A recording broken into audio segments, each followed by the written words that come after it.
'Cause I came for you, I came for you. I need you more than ever, 'cause nothing else satisfies. Nothing else satisfies. Oh, my life I surrender. I'll live for you, I'll live for you. Come on, tell him. 'Cause I came for you, I came for you. Holy Spirit, you are welcome. Come and move upon this place. We desire an encounter once again. Holy Spirit,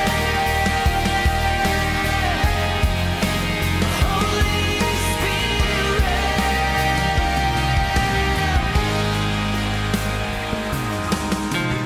Now that my heart is open,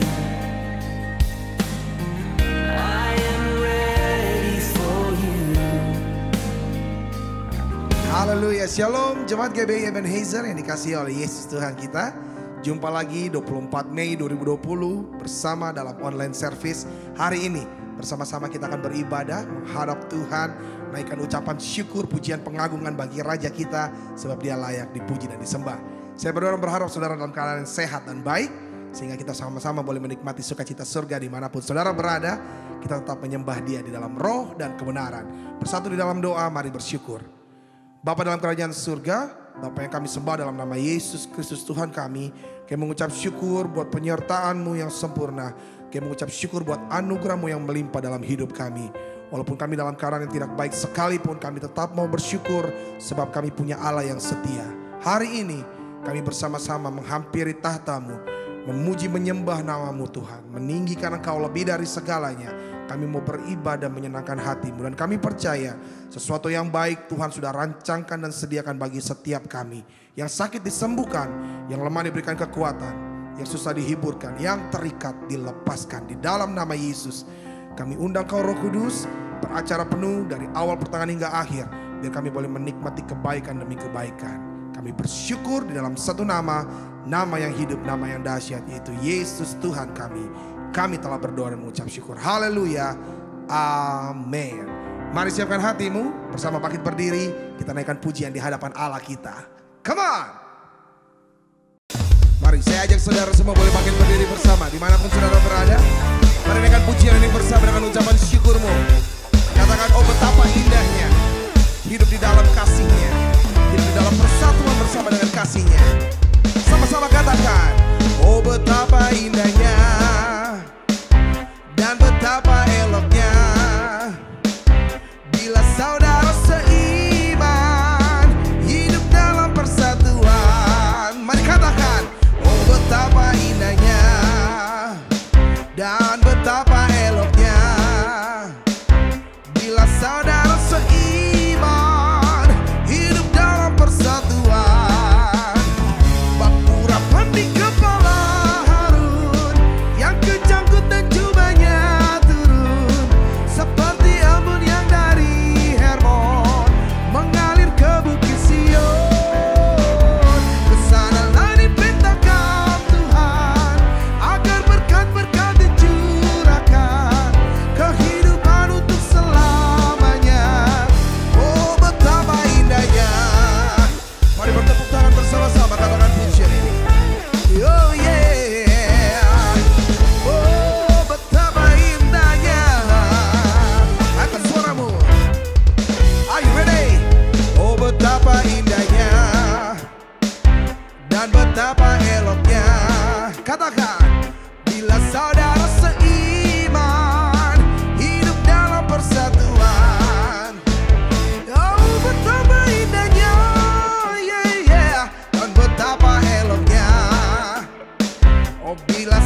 sukacita.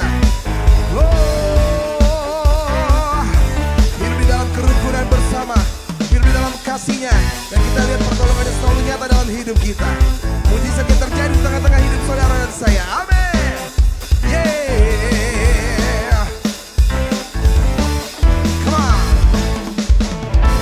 Urapan di kepala Harun yang kejangkut dan jubahnya turun seperti embun yang dari Hermon mengalir ke bukit Sion. Kesanalah diperintahkan Tuhan agar berkat-berkat dicurahkan, kehidupan untuk selamanya. Oh betapa indahnya, katakan, oh betapa indahnya. Oh betapa indahnya, oh betapa indahnya, yeah. Tepuk tangan sorak-sorai kemuliaan bagi Allah kita. Haleluya, haleluya, haleluya. Luar biasa. Mari tetap bangkit berdiri dengan pujian ini di hadapan Raja kita, dan nyatakan Dia Allah yang perkasa, Dia Allah yang dahsyat. Let's go. Oh yeah. Woo. Dari utara ke selatan terdengar pujian bagi Allah. Dari barat sampai ke timur nama Yesus disanjung tinggi. Dari pulau-pulau, lembah-lembah, gunung-gunung yang tinggi, kemuliaannya disaksikan, kebesarannya diceritakan. Katakan Yesus, Yesus, nama Yesus, yeah. Nama Yesus disanjung tinggi. Dari pulau-pulau, lembah-lembah, gunung-gunung yang tinggi. Sama-sama katakan, Allahku dahsyat berkuasa, seluruh bumi sujud menyembah. Oh tinggikan namamu, Allahku dahsyat berkuasa, seluruh bumi sujud menyembah. Oh tinggikan namamu, oh Allahku dahsyat. Dari utara ke selatan, katakan, terdengar pujian bagi Allah. Hey, dari barat sampai ke timur nama Yesus disanjung tinggi. Dari pulau-pulau, lembah-lembah, gunung-gunung yang tinggi. Oh, oh, oh, kemuliaannya disaksikan, yeah. Kebesarannya diceritakan. Oh Yesus, Yesus, nama Yesus, nama Yesus disanjung tinggi. Dari pulau-pulau, lembah-lembah, gunung-gunung yang tinggi. Oh, oh, oh, Allahku dahsyat berkuasa, seluruh bumi sujud menyembah. Oh tinggikan namamu, Allahku dahsyat berkuasa, seluruh bumi sujud menyembah. Oh tinggikan namamu. Oh, boleh tepuk tangan semua di atas kepala kita. Hey, surga dan bumi sujud menyembah, sebab Engkau Allah yang dahsyat, Allah yang penuh kuasa. Let's go. Oh yeah,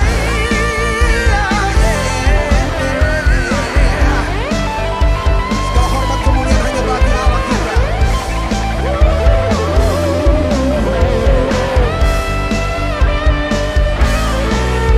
Dari pulau-pulau, lembah-lembah, gunung-gunung yang tinggi. Katakan tinggi,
berserah penuh di hadirat-Mu. Kau ambil alih seluruh hidupku di altar-Mu, menyembah-Mu.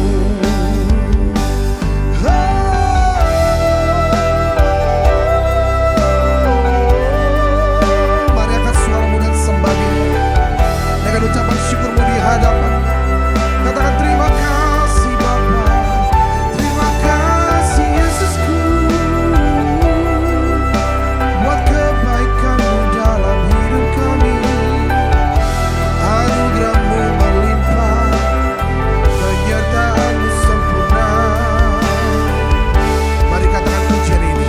Ku buka hati untuk jamahan-Mu. Katakan berserah penuh. Angkat kedua tanganmu di hadapannya. Mari siapkan hatimu untuk firman Tuhan ditabur. Katakan kau ambil alih. Kau ambil alih seluruh hidupku di altar-Mu, menyembah-Mu. Ku buka hati untuk jamahan-Mu, berserah penuh di hadirat-Mu. Kau ambil alih seluruh hidupku di altar-Mu, menyembah-Mu. Di altar-Mu, menyembah-Mu. Di altar-Mu, menyembah-Mu. Kami sembah Kau, Allah yang hidup, dengan segenap hati kami. Kami sembah Kau.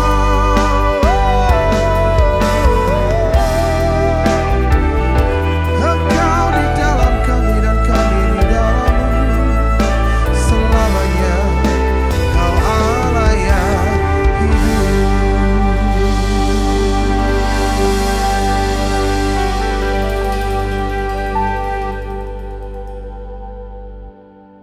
Mari kita berdoa untuk firman Tuhan. Bapa, kami bersyukur karena kami memiliki Tuhan yang menjamin keselamatan setiap kami. Karena Tuhan Yesus telah naik ke sorga, telah memberikan tempat buat setiap kami. Bahkan Tuhan telah memberikan kami penolong, penghibur, parakletos. Sehingga kami menjadi orang-orang percaya yang mengalami kemenangan demi kemenangan. Biarlah Roh Kudus pimpin hidup kami. Hidup kami bukan dipimpin oleh yang namanya keinginan daging, tapi kehendak Roh Kudus yang terjadi dalam hidup kami. Itulah sebabnya biarlah Engkau berfirman buat kami. Karena roh kebenaran itu akan pimpin kami ke dalam seluruh kebenaran. Dan kebenaran yang dari Tuhan akan memberikan kami kemerdekaan. Karena ketika kami mengaminkan firman Tuhan, kami percaya akan firman Tuhan, kami hidup dalam firman Tuhan, kami bertindak sesuai dengan firman Tuhan, maka kami yang lemah Tuhan kuatkan, kami yang sakit Tuhan sembuhkan, kami yang terikat Tuhan lepaskan, kami punya masalah, kami tahu firman Tuhan selalu menjadi jawaban buat setiap kami. Kami siap diberkati oleh firman-Mu. Dalam nama Tuhan Yesus Kristus kami berdoa dan percaya. Yang percaya katakan bersama dengan saya, amin. Puji Tuhan. Shalom Bapak Ibu sekalian, silakan duduk. Puji Tuhan, kita telah masuki ibadah menjelang hari-hari Pentakosta. Saudara-saudara, kita ada special event menjelang hari Pentakosta. Kita ada doa yang kita sebut dengan Pentecost Prayer. Satu doa menjelang hari Pentakosta. Kisah 1:14 itu adalah ayat yang mengatakan murid-murid orang percaya pada waktu itu mereka berdoa menjelang hari Pentakosta. Supaya apa? Supaya Roh Kudus memenuhi hidup orang-orang percaya. Walaupun Roh Kudus sudah dicurahkan 2000 tahun yang lalu, tetapi kepenuhan Roh Kudus adalah peristiwa yang berulang kali harus terjadi. Itulah sebabnya saya mengajak jemaat Tuhan untuk ambil bagian di dalam Pentecost Prayer. Ini satu doa yang kita bikin 4 kali ibadah online dan ada 4 kali ibadah masing-masing di rumah. Kita ada ibadah yang nanti Bapak Ibu sekalian akan terima pengumuman khusus, yaitu ibadah melalui online dan juga ada pengarahan untuk ibadah di rumah-rumah. Bapak Ibu sekalian, kita juga ada ibadah FWS. Ini ibu-ibu punya ibadah. 30 Mei jam 10 pagi, Ibu Jacqueline Selos. Ini hamba Tuhan, seorang worshiper, seorang hamba Tuhan yang powerful dalam menyembah Tuhan. Powerful dalam menyampaikan firman Tuhan. Saya percaya ibu-ibu pasti diberkati. Tambah lagi ada kesaksian Ibu Eva Sande. Ibu Eva ini mengalami satu masalah kesehatan beberapa waktu yang lalu. Tapi Tuhan sembuhkan, Tuhan memberikan pemulihan.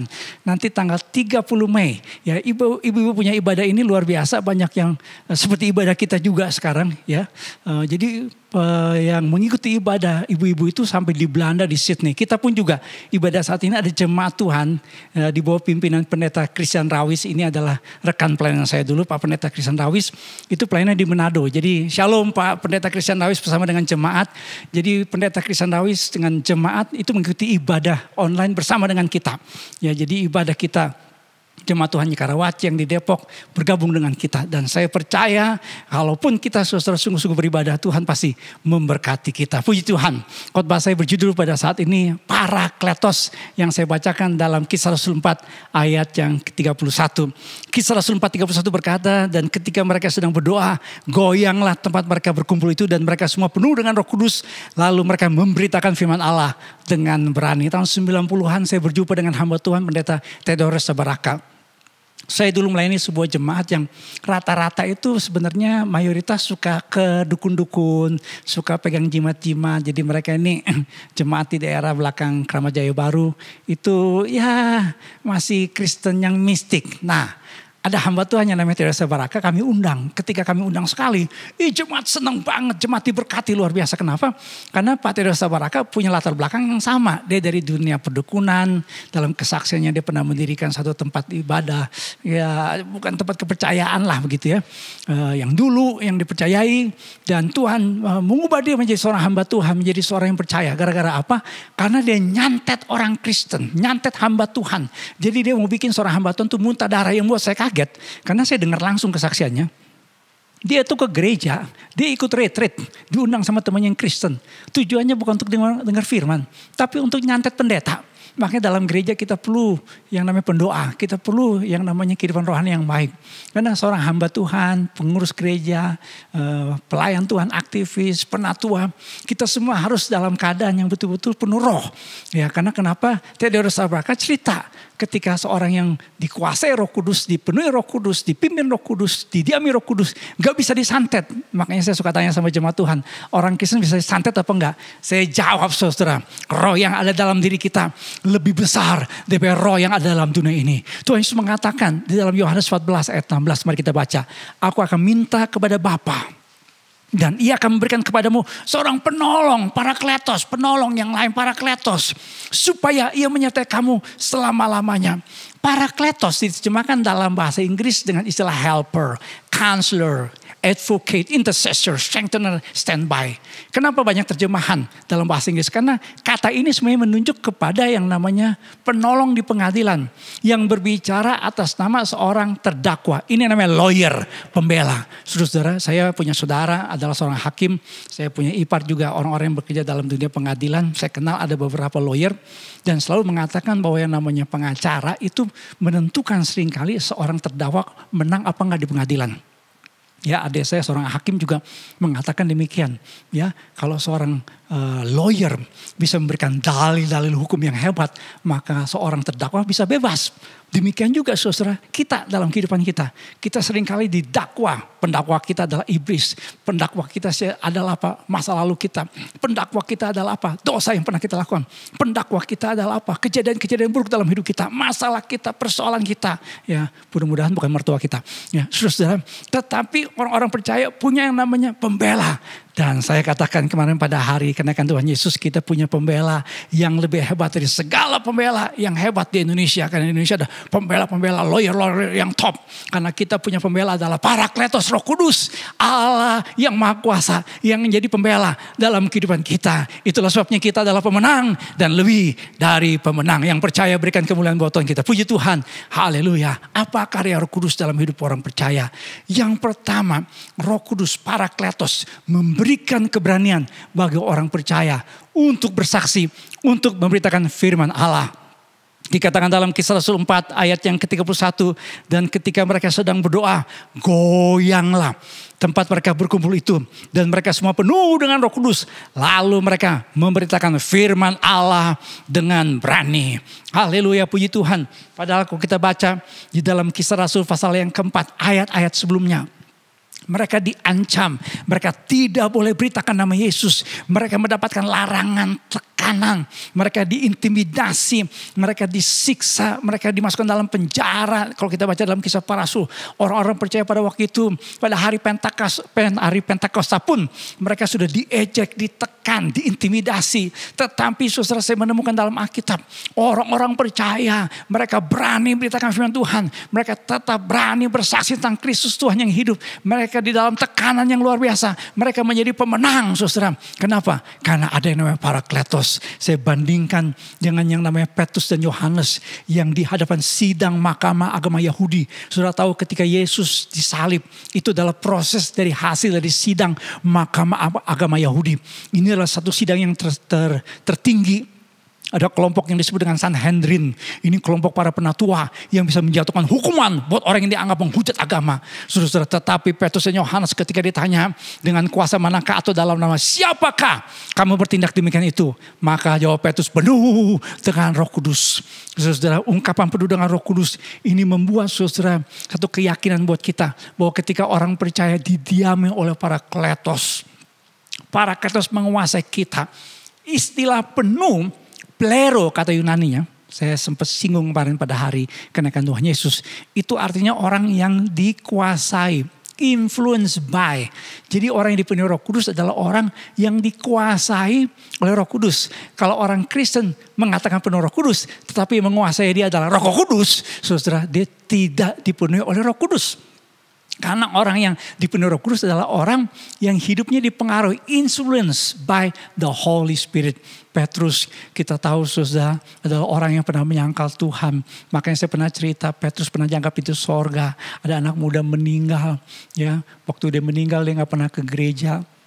Gak percaya Yesus, dia orang Kristen tapi Kristen yang suka bilang, saya suka bilang Kristen haleluya, haleluya, hula, kesambar halilintar. Dia gak pernah ikut MP Youth, dia gak pernah ikut Master Plan Youth, gak pernah bergabung dalam ibadah orang-orang muda, gak pernah percaya Yesus. Ketika meninggal, Petrus langsung bilang sama anak muda ini, kamu langsung masuk neraka. Tapi anak muda ini pernah ke sekolah minggu. Jadi dia pernah ingat cerita bahwa yang namanya Petrus pernah menyangkal Tuhan sampai 3 kali sebelum ayam berkokok. Ya, saudara-saudara, apa yang dilakukan oleh anak muda ini? Dia serahkan bungkusan kepada Petrus. Ketika Petrus buka bungkusan itu dia kaget. Dan Petrus berkata sama anak muda ini, cepat masuk surga. Jangan sampai ketahuan sama orang lain. Saudara, kenapa? Karena bungkusan itu adalah kepala ayam. Saudara, kenapa Petrus pas lihat kepala ayam, dia langsung suruh anak muda ini masuk surga. Karena Petrus pernah menyangkal Tuhan sebelum ayam berkokok. Saudara, makanya pesan baik-baik ayam di rumah kita. Banyak ya, kepala ayam disimpan baik-baik. Ini gak ada hubungannya. Saudara, jadi Petrus dan Yohanes berani. Bukan karena kehebatan mereka, bukan karena kekuatan politik, bukan karena mereka didukung oleh tentara yang mendukung mereka, tidak. Tapi karena ada Roh Kudus. Makanya keberaniannya dinyatakan dalam Kisah 4 ayat yang ke-12. Dengan jelas dia mengatakan kepada pemimpin agama, kepada para tua-tua Yahudi, kepada anggota Sanhedrin dengan berkata, dan keselamatan tidak ada dalam siapapun juga selain dalam dia. Sebab di bawah kolong langit ini tidak ada nama lain yang diberikan kepada manusia yang olehnya kita dapat diselamatkan. Saudara-saudara, akibatnya apa? Sidang mahkamah agama Yahudi, sidang mana? Sanhedrin itu, tua-tua Yahudi heran. Ya, mereka terheran-heran dan mengenal mereka sebagai orang yang tidak terpelajar. Ya, dalam bahasa Yunaninya itu pakai istilah idiotes, idiot. Ya, tidak terpelajar di sini bukan pengertiannya saudara orang yang gak suka belajar. Bukan, ini orang-orang yang tidak terpelajar di dalam konteks keagamaan Yahudi. Karena pada zaman itu orang-orang yang terpelajar secara agama, mereka punya semacam kayak sekolahnya lah. Ya, punya pendidikan khusus. Kayak zaman sekarang tuh ada pendidikan sekolah teologinya lah, saudara-saudara. Jadi yang namanya Petrus dan Yohanes dianggap orang-orang yang tidak punya pengetahuan agama yang hebat. Tetapi mereka berani bicara tentang iman. Mereka bicara tentang Yesus Kristus dalam Mesias Sang Juru Selamat.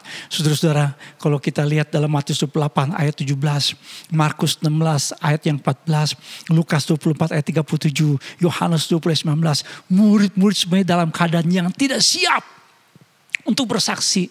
Karena mereka ragu-ragu menyembah Kristus. Bahkan Tuhan Yesus pernah mencela ketidakpercayaan dan kedegilan hati mereka. Bahkan ketika Tuhan Yesus menampakkan diri kepada para murid, mereka menyangka Yesus adalah hantu. Dan mereka mengunci pintu rapat-rapat karena takut kepada orang-orang Yahudi. Tetapi kita menemukan Petrus, Yohanes, rasul-rasul yang lain. Mereka berani bersaksi pada hari Pentakosta. Mereka berani mengatakan keselamatan tidak ada di dalam nama siapapun juga. Hanya dalam nama Tuhan Yesus Kristus. Kenapa? Karena ada yang namanya Parakletos. Karena ada yang namanya Roh Kudus. Makanya saya waktu masih SD apa SMP, heboh kesaksiannya Yusuf Roni. Saya dari gereja Protestan GPB. Biasanya di gereja Protestan GPB kita nggak suka dengan macam-macam kesaksian. Tetapi khusus untuk Yusuf Roni, seingat saya itu diundang di GPB. Seingat saya. Saya ingat bukunya yang berjudul Pembelaku yang Agung. Saya lagi pesan di buku. Di rumah saya tuh, karena orang tua saya pendeta, mama saya pendeta GPB. Jadi ada buku Pak Yusuf Roni. Saya jujur ya waktu itu gak tertarik dengan iman Kristen. Walaupun anak pendeta. Sekolah-sekolah Kristen tapi udah nanti aja kalau udah tua lah baru cari Tuhan. Tapi buku ini menggugah saya. Buku ini membuat saya berpikir. Ada ya orang rela masuk penjara. Dan di pengadilan katanya dia baca ini buku. Sebagai pembelaan dia. Dia mengatakan Yusuf Roni. Pembelaku yang agung. Pendeta kami Yusuf Roni. Berani bersaksi. Dia ada waktu itu sudah tahu zamannya itu zaman Orde Baru. Waduh saya gak usah ngomong banyak saudara. Karena zaman Orde Baru segala sesuatu dikontrol. Kalau agama itu gejolak habis dihajar saudara. Dan Yusuf Roni masuk penjara karena nama Yesus. Tapi dia tidak undur. Dan dia tetap melayani Tuhan setahu saya sampai hari ini. Demikian juga Evangelis Syafuddin Ibrahim. Dimasukkan dalam penjara. Divonis sudah boleh buka di YouTube. Buku-bukunya saya beli. Dia memilih Tuhan Yesus dengan resiko yang luar biasa. Karena dia adalah seorang guru agama. Tapi kenapa dia berani saudara? Dimasukkan dalam penjara, diancam. Jangan tanya ancaman yang dia terima. Karena kenapa? Karena Roh Kudus. Bukan kekuatan seorang Syafuddin Ibrahim. Evangelis Lidunyanus Said juga. Saya dengar langsung kesaksiannya. Pernah kita undang di pelayanan Ebenezer. Dia bersaksi ketika dia menjadi orang percaya Kristen. Itu orang tuanya, ayahnya sendiri mau bunuh dia. Tapi puji Tuhan, dia menjadi orang yang bersaksi dan keluarganya dimenangkan. Tetap berani. Ibu Vivi Veronica, waduh sudah mesti dengar kesaksiannya. Ya, kita pernah undang nih Ibu Vivi Veronica. Bekas seorang pembom yang membom sebuah gereja di Solo. Tapi dia gak tahu pintu masuknya, kesaksiannya luar biasa. Dan ketika dia bersaksi lagi terakhir di pelayanan Ebenezer. Dia cerita orang-orang yang dulunya orang-orang yang radikal yang bertobat. Sekarang diculikin satu persatu oleh orang-orang radikal itu. Tapi Ibu Vivi Veronica dia telah bersaksi dengan berani mengatakan. Keselamatan hanya dalam Yesus Kristus. Berikan kemuliaan buat Tuhan kita. Haleluya, puji Tuhan. Saudara, kenapa Parakletos buat kita berani bersaksi? Karena dalam Kisah 1 ayat 8. Tuhan Yesus berfirman. Tetapi kamu akan menerima kuasa. Kuasa kata Yunani dunamis. Dunamis adalah apa? Sudah lihat dunamis adalah sebuah kata yang diartikan sebagai strength, power, ability. Ada yang menerjemahkan kekuatan supernatural. Jadi dunamis itu dipakai satu istilah yang sekarang kita kenal dinamit. Yang daya ledakannya luar biasa. Jadi ketika orang percaya didiami Parakletos. Pasti kita punya sesuatu yang luar biasa terjadi. Kalau sudah jadi orang Kristen biasa-biasa aja. Teman saudara bilang, lu Kristen ya. Lu kok gak ada bedanya sama yang lainnya. Lu kayaknya malas-malas ke gereja juga. Sama seperti orang Kristen yang gue tahu. Kalau sampai ada orang ngomong begitu sama kita. Itu bahaya saudara. Kenapa? Berarti gak ada yang namanya Parakletos. Gak ada yang namanya dunamis dalam hidup kita. Saudara-saudara dalam sejarah gereja orang Kristen mengalami persecution and martyrdom in the early church. Orang-orang Kristen sudah lihat ini gambar. Mereka ditangkap, diikat, disalib dan kepalanya ditaruh dibakar hidup-hidup. Mereka jadi santapan singa, martyrs of lions. Ya, Simon Petrus sudah tahu dalam sejarah gereja disalib terbalik karena dia menjadi seorang gembala di kota Roma. Saudara-saudara yang namanya Rasul Paulus dipenggal kepalanya. Dan dalam sejarah gereja saudara, Rasul Paulus adalah orang yang mati untuk Tuhan Yesus. Mati syahid demi Injil Yesus Kristus. Kenapa? Ada orang-orang Kristen yang dianiaya. Karena mereka menolak Kaisar Romawi sebagai Tuhan. Orang Romawi dianggap berbahaya bagi kekaisaran Romawi. Hidup orang Kristen yang berbeda. Hidup orang Kristen yang menolak praktek hidup orang Romawi. Dan yang namanya orang Kristen dijadikan kambing hitam, difitnah oleh Kaisar Nero. Tetapi sudah lihat statistik ini. Kekristenan bukan makin surut, makin bertambah. Ikuti kalimat saya, ikuti kalimat saya. Orang percaya dibabat semakin merambat. Ya, benih para martir, darah para martir itu adalah benih dari Injil Yesus Kristus. Saudara-saudara, sudah lihat statistik Christianity in China. Sama juga orang-orang Kristen di China ditekan, mengalami masalah yang luar biasa. Tapi lihat saudara grafiknya, yang warna biru dengan yang warna merah. Yang warna merah itu adalah Chinese Communist Party membership. Yang warna biru adalah Christians in China. Orang-orang percaya di China, lihat grafiknya, mengalami pertumbuhan yang luar biasa. Dalam buku Jesus Freaks, ya, buku ini menceritakan orang-orang Kristen yang berani mati buat Kristus. Saudara-saudara, kalau saudara sekarang jadi orang Kristen dalam situasi seperti ini, hidup saudara 4L, letoy, lesu, loyo, lunglai. Saya pertanyakan kekristenan kita. Karena kalau saudara menjadi orang Kristen, punya yang namanya Roh Kudus, punya dunamis. Walaupun mungkin saat ini kita punya penghasilan menurun, kita punya masalah sakit penyakit, kita mungkin punya problem dalam hidup kita pribadi. Mungkin saat ini kita rasanya udah mulai bosan di rumah. Tetapi penghibur itu, Parakletos itu membuat kita jadi berbeda. Kita menjadi orang Kristen yang bersemangat. Semangat itu ada karena Roh Kudus berdiam dalam diri kita. Roh Kudus yang mempengaruhi hidup kita. Saudara-saudara, mari kita lihat sebentar kesaksian Zahid di Pakistan. Lihat videonya sebentar saudara. Lihat videonya. Ini kesaksian seorang yang karena percaya Yesus, dia mengalami penderitaan yang luar biasa. Saudara boleh lihat nih videonya sebentar. Haleluya, puji Tuhan. Saya percaya kalau Roh Kudus Parakletos berdiam dalam diri kita. Lihat yang namanya Zahid. Dia tetap bersaksi dan pertolongan Tuhan, pembelaan Tuhan terjadi dalam hidupnya. Berikan kemuliaan buat Tuhan kita. Haleluya. Saudara-saudara, apakah kita sungguh-sungguh telah memiliki dunamis dalam hidup kita? Apakah saudara sudah terima Tuhan Yesus? Apakah saudara sungguh-sungguh telah mengundang Kristus hadir dalam hidup saudara? Karena ketika saudara mengundang Tuhan Yesus hadir dalam hidup saudara, kita dibaptis menjadi orang-orang percaya. Kita menerima Tuhan Yesus dalam hidup orang percaya. Maka Roh Kudus mendiami kita. Saudara-saudara, yang kedua, karya Roh Kudus adalah menuntun hidup orang percaya. Mari kita baca dalam Kisah Rasul 13 ayat yang kedua. Pada suatu hari ketika mereka beribadah kepada Tuhan dan berpuasa, berkatalah Roh Kudus, khususkanlah Barnabas dan Saulus bagiku untuk tugas yang telah kutentukan bagi mereka. Saudara-saudara, saya mau sedikit membandingkan Kisah Rasul 1 dan Kisah Rasul yang tadi kita baca dalam Kisah Rasul 13. Di dalam Kisah Rasul 1 mereka berdoa mencari pengganti Yudas Iskariot yang menjual Yesus, yang mengkhianati Yesus. Nah, di dalam doa mereka berkata, ya Tuhan, ini murid-murid Tuhan Yesus ya, Engkau lah yang mengenal hati semua orang. Tunjukkanlah kiranya siapa yang Engkau pilih dari kedua orang ini. Ini penting. Anak-anak muda, ya, kalau mau cari jodoh, jangan semata-mata karena penampilan lahiriah. Jangan mengenapi lagu dangdut yang berkata lirikan matamu, ya, dompetku hilang. Itu kecopetan di KRL, di busway. Saudara-saudara, harus doanya seperti ini. Tuhan, tunjukkan kiranya siapa yang Kau pilih ya dalam hidupku untuk menjadi seorang suamiku, untuk menjadi seorang istri, ya, untuk menjadi ya partner bisnis, untuk bekerja, pokoknya harus berdoa. Nah, saudara lihat ayat yang ke-26. Lalu mereka membuang undi bagi kedua orang itu. Dan yang kena undi adalah Matias.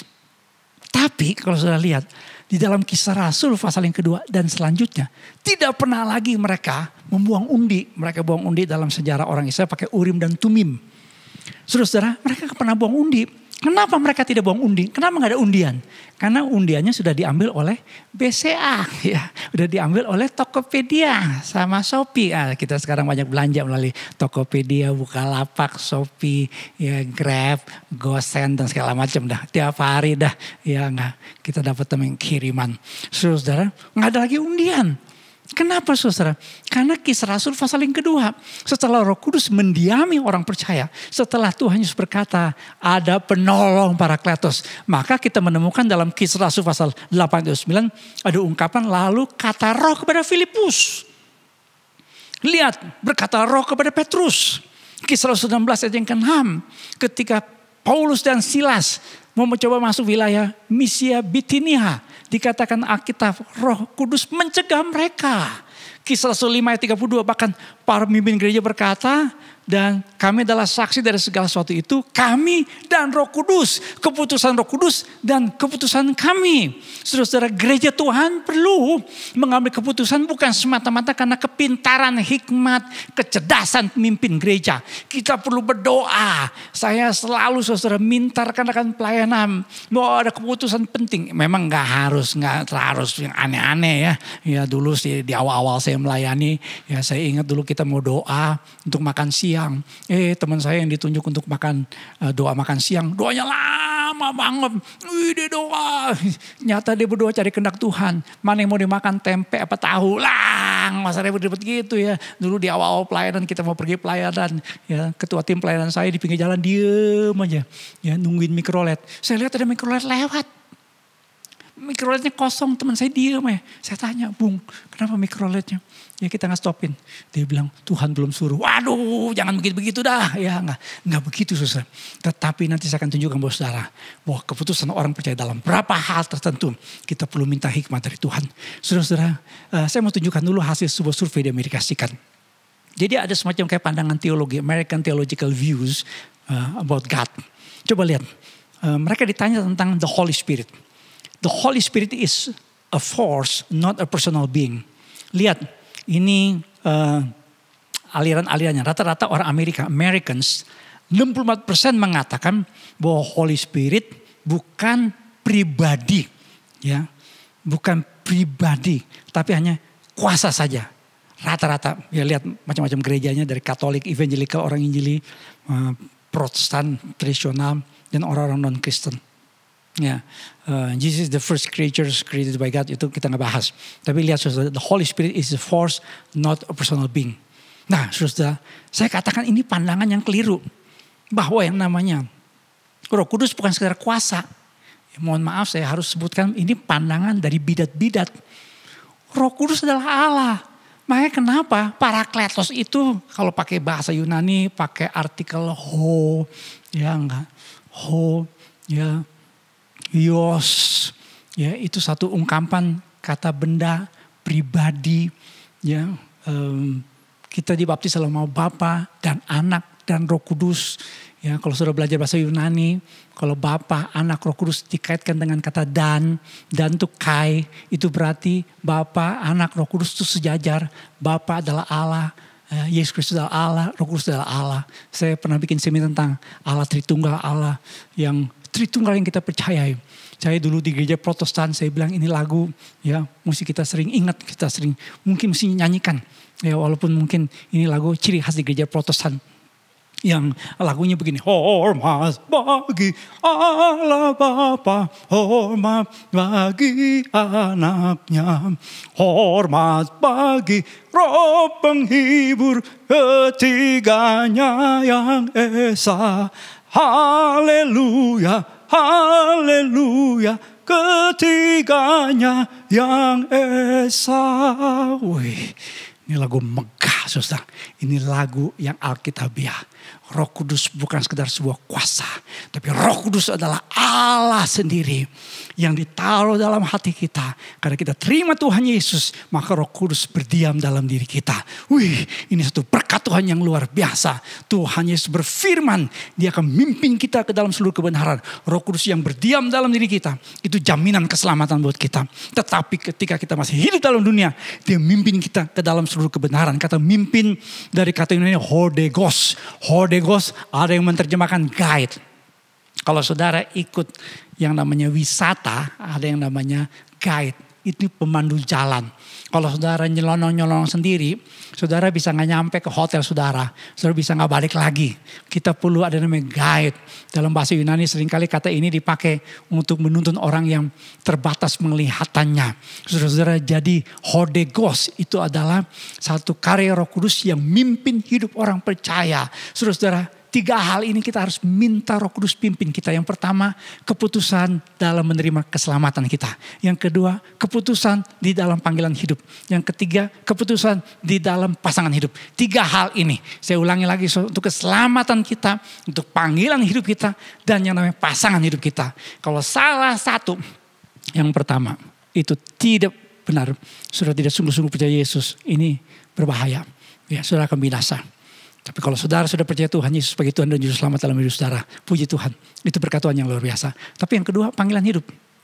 Seperti saya begini, saudara, yang saya harus tahu panggilan hidup saya sebagai seorang hamba Tuhan. Kalau saudara nggak terpanggil jadi hamba Tuhan, full seperti saya, jangan coba-coba. Karena jadi hamba Tuhan, saya bilang tantangannya luar biasa. Saudara harus menjadi orang-orang percaya yang dipimpin oleh Roh Kudus. Termasuk tadi saya bilang jodoh. Ya, anak-anak muda dengar baik-baik, dengar kakak Amos. Jangan sembarangan pilih jodoh. Harus sungguh-sungguh dari Roh Kudus. Berdoa sungguh-sungguh, Tuhan kasih yang terbaik. Haleluya. Saya pernah menyinggung soal metode George Muller. George Muller adalah seorang hamba Tuhan yang Tuhan pakai luar biasa di Bristol, Inggris. Dia mendirikan sebuah panti asuhan yang memelihara ribuan anak-anak di Bristol, Inggris. Dia adalah seorang pendoa, dia adalah seorang yang disebut dengan Rasul Iman karena dia seringkali berdoa dan makanan dikirim ke panti asuhannya. Saudara-saudara, George Muller membuktikan di tengah-tengah situasi yang sulit, kalau kita sungguh-sungguh berdoa, Tuhan pasti memberkati. Mungkin saat ini juga saudara berkata, Pak, saya sudah di PHK. Di Indonesia katanya kurang lebih 1,7 juta orang di PHK. Mungkin saudara termasuk salah satu yang di PHK. Tapi kalau saudara sungguh-sungguh berdoa, Tuhan pasti buka jalan, Tuhan pasti berkati saudara. George Muller juga demikian.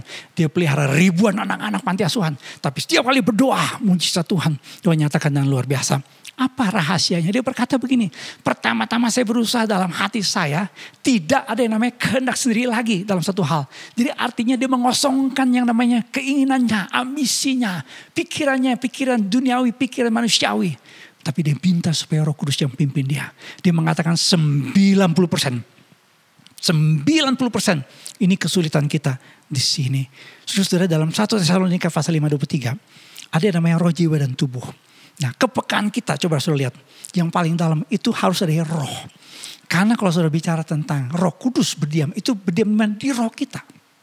Nah, jiwa itu medan peperangan. Ikuti kalimat saya, jiwa itu medan peperangan.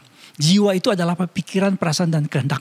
Hari Minggu lalu saya khotbah tentang menjaga hati kita dengan segala kewaspadaan. Karena kenapa? Karena hati kita itu menentukan jalan hidup kita.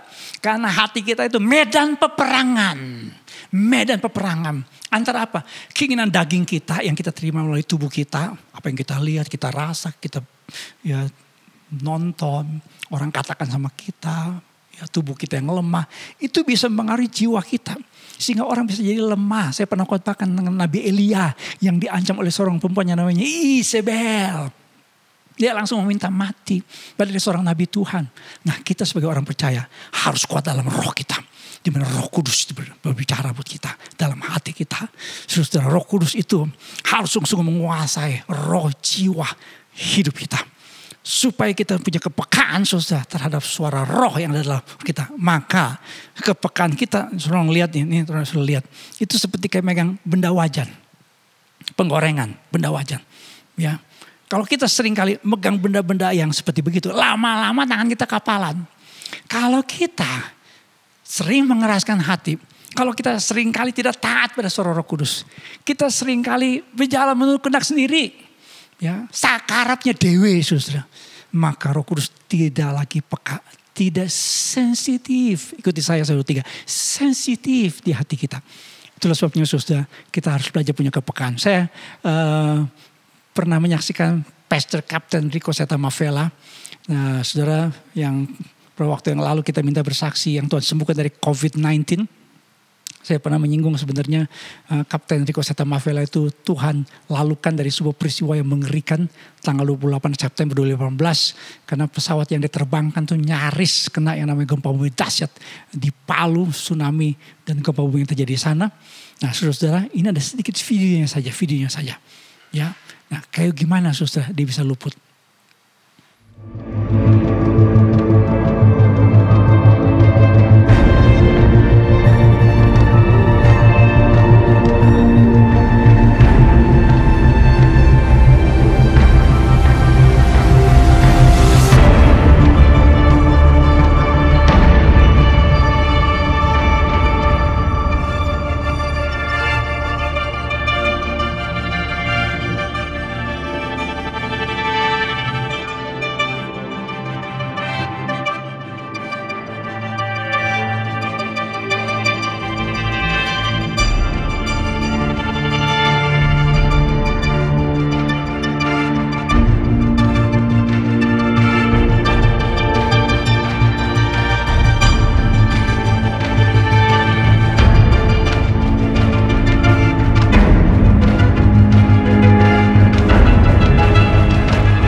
puji Tuhan.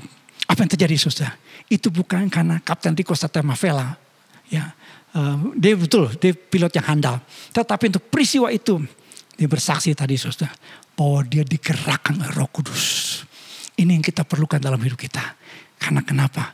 Karena karya Roh Kudus. Saya simpulkan khotbah saya ada 2 hal penting. Memberikan kita keberanian percaya. Untuk apa? Bersaksi. Dalam situasi yang berat sekalipun. Kalau Roh Kudus, kita pasti kuat. Kita pasti menang. Kita menjadi pemenang. Lebih dari pemenang. Yang kedua, Roh Kudus Parakletos pimpin hidup kita. Sehingga apapun yang kita hadapi di masa depan, kita akan melihat penyertaan Tuhan yang dahsyat, yang luar biasa. Pasti memberikan kita kemenangan. Yang percaya berikan kemuliaan buat Tuhan kita. Haleluya, puji Tuhan. Saudara, sebelum saya mengakhiri khotbah saya ini, mari sekali lagi kita ikut prayer for Pentecost atau Pentecost prayer.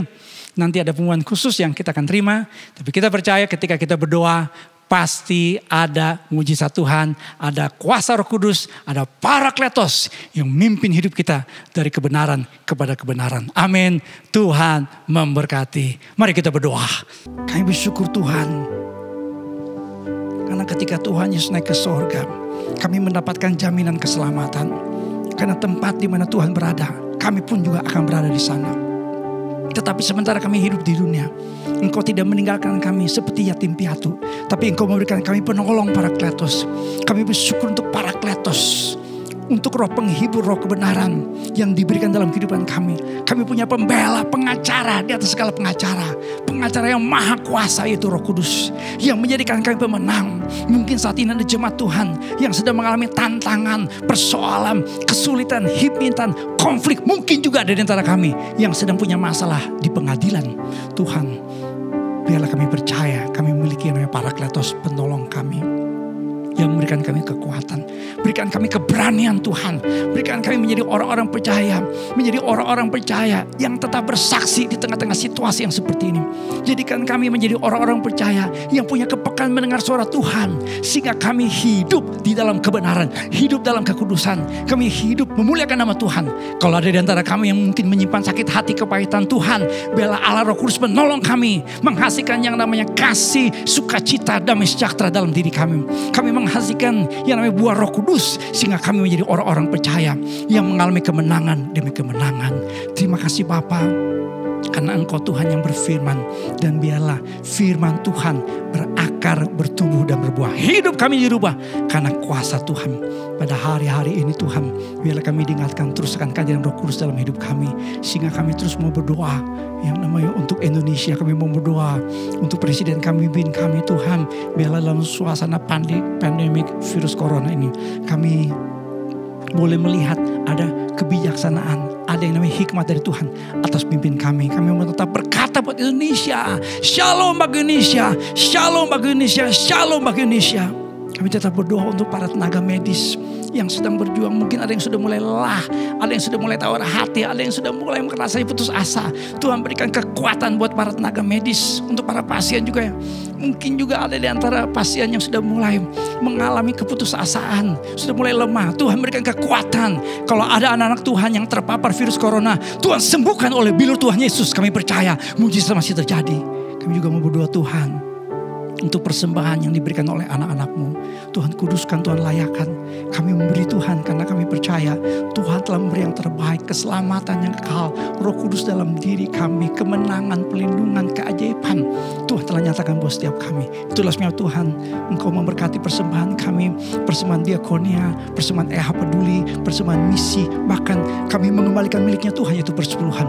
Tuhan kuduskan, beri pakai bagi hormat dan kemuliaan nama Tuhan. Hidup kami adalah hidup yang memuliakan nama Tuhan. Terima kasih Bapak untuk ibadah pada saat ini. Biarlah kami mau terima berkat yang khusus dari Tuhan. Mari saudara, kita angkat kedua tangan kita. Kita percaya ada tangan Tuhan yang memegang tangan kita. Ada Parakletos yang berdiam dalam diri kita dan menjadikan kita pemenang dan lebih dari pemenang. Aminkan kalimat-kalimat berkat ini supaya digenapi dalam kehidupan saudara. Diberkatilah keluarga saudara, diberkatilah usaha dan pekerjaan saudara, diberkatilah pertumbuhan iman saudara, diberkatilah diberkatilah kesehatan saudara dan diberkatilah masa depan hidup saudara. Saudara kasih dalam Tuhan, terimalah berkat Tuhan, kasih karunia dari Tuhan Yesus Kristus, kasih Allah Bapa, persekutuan, pimpinan dan pengurapan Roh Kudus menyertai saudara-saudara sekalian dari sekarang sampai selama-lamanya. Haleluya. Yang percaya katakan bersama dengan saya, amin, amin, amin. Berikan kemuliaan buat Tuhan kita, puji Tuhan. Haleluya. Bapak Ibu sekalian, seperti tadi saya umumkan, ikuti yang namanya rangkaian Prayer for Pentecost atau Pentecost Prayer. Ya, ikuti beberapa acara kita, saya percaya saudara pasti diberkati Tuhan. Tetap di rumah, tetap ikuti protokol yang pemerintah kita berikan buat kita. Saya percaya Indonesia tetap dalam berkat Tuhan yang luar biasa. Amin. Tuhan memberkati. Shalom.